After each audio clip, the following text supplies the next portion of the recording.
Hi, everyone, and welcome to Cosmos the Shot. And here's to Tycho and the Supernova. Hey! Fuck yeah, Tycho!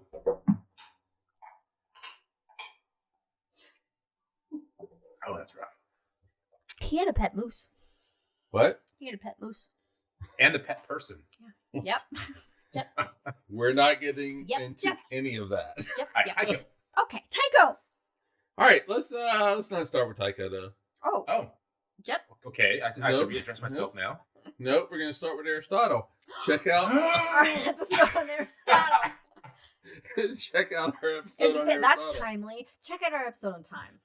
Nice. Yeah, exactly. Oh, take a drink. That's got to be a rule now. All right. Anyway, so there's a dude named Aristotle. Yeah.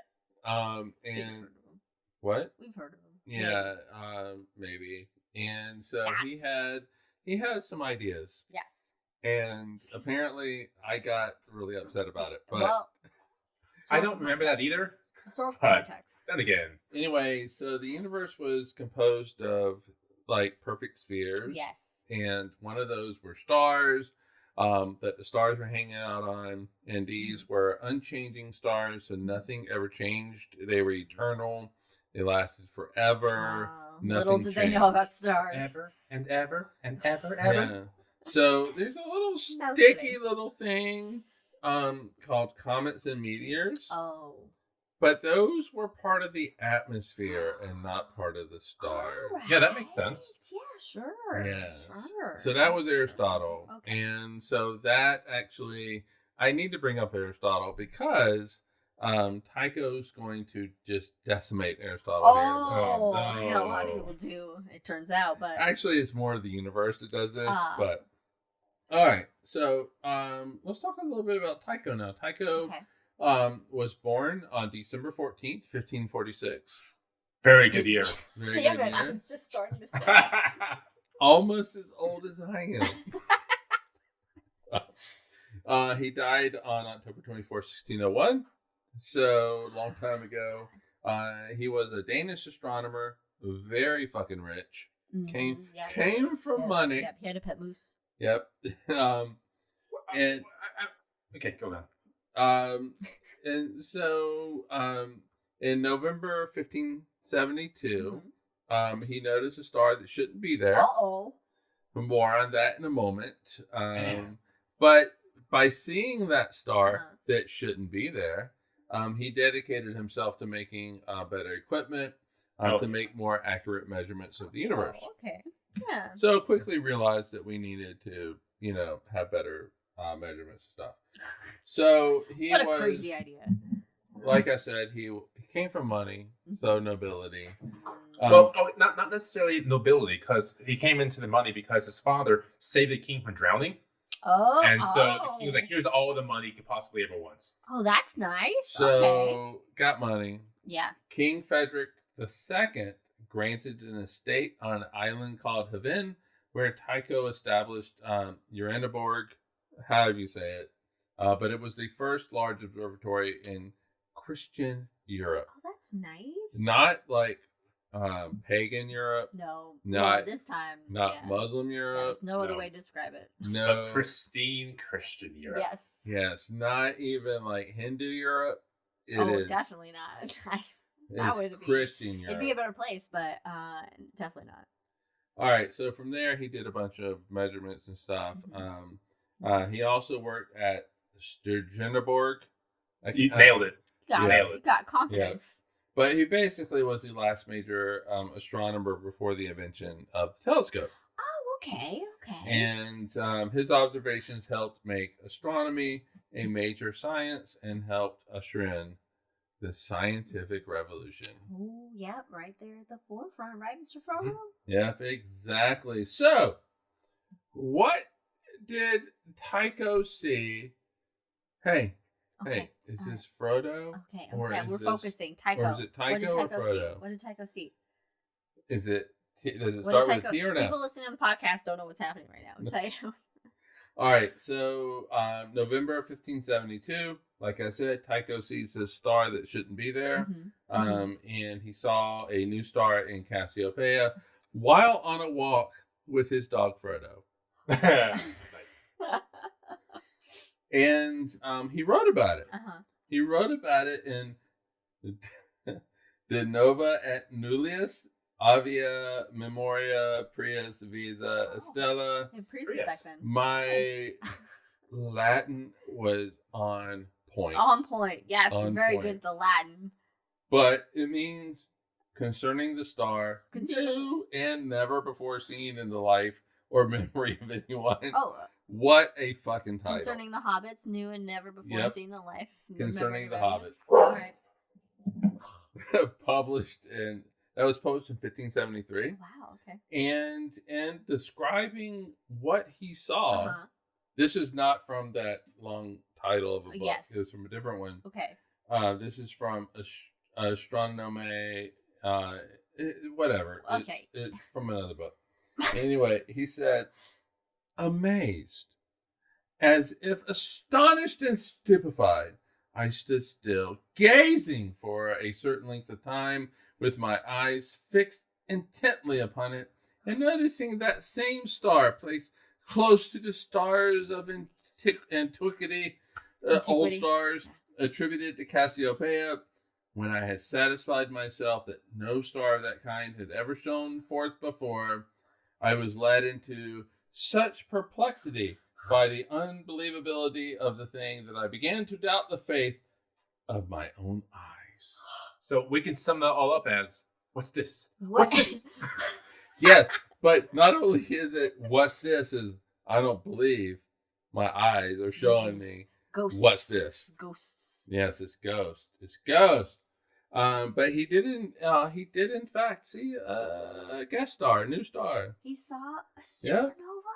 Think about that for a second. So your entire life, for thousands of years, the heavens are eternal. Nothing changes except for tiny streaks, like the meteors. Yeah. And suddenly you discover a light that was not there before. Mm-hmm. Yeah, and that's gonna fuck with you, right?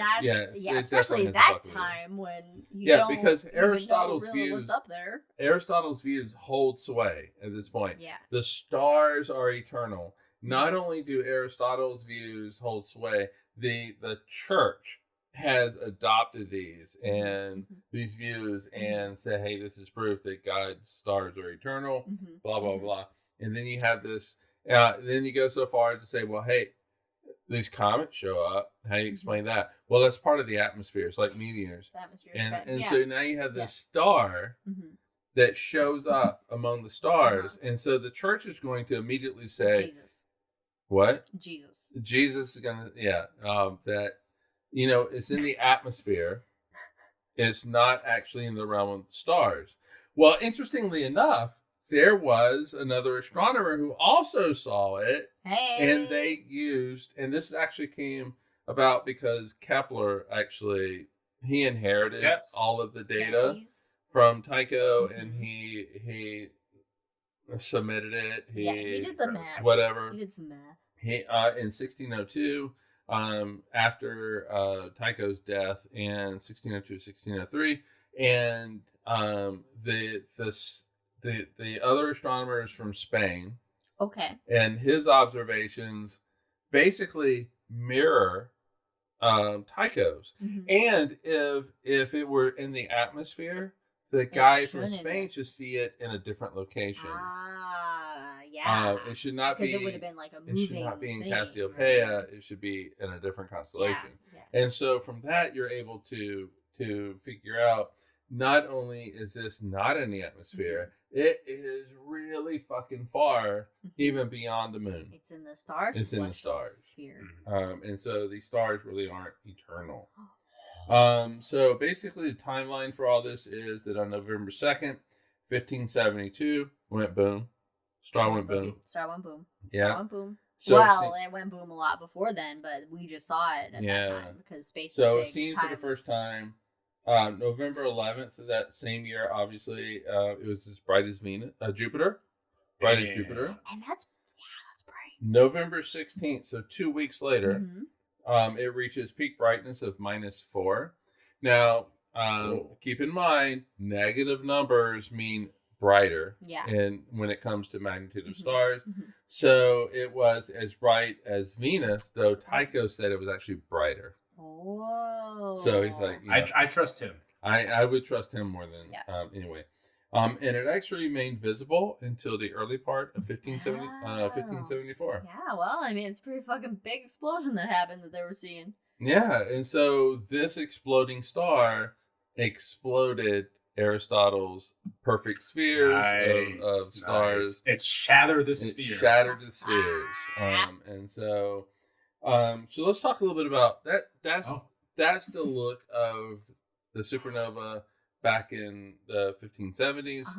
Let's look at a more modern view of it. Yeah, with telescopes. All right. So the light curve, based on what people are describing from the 1570s, made it seem like it was a Type 1A supernova. Oh, okay. Yeah. But you need to actually see it. Yeah. To verify. Not rely on statements from the 1570s. Exactly. It's unreliable. So, of course, with the invention of telescopes, it's like, can we find Tycho's supernova? Ooh. And it took from 1572 to 1952. Oh shit! So 380 years. Wow. For the first observation of it to happen, and Wow. it was not an optical observation; it was radio observation. Oh. Robert Brown and Cyril Hazard of the Godrel Observatory spotted it. They called it 3C10. That, by the way, is his official name now. Oh, really? Yep. Okay.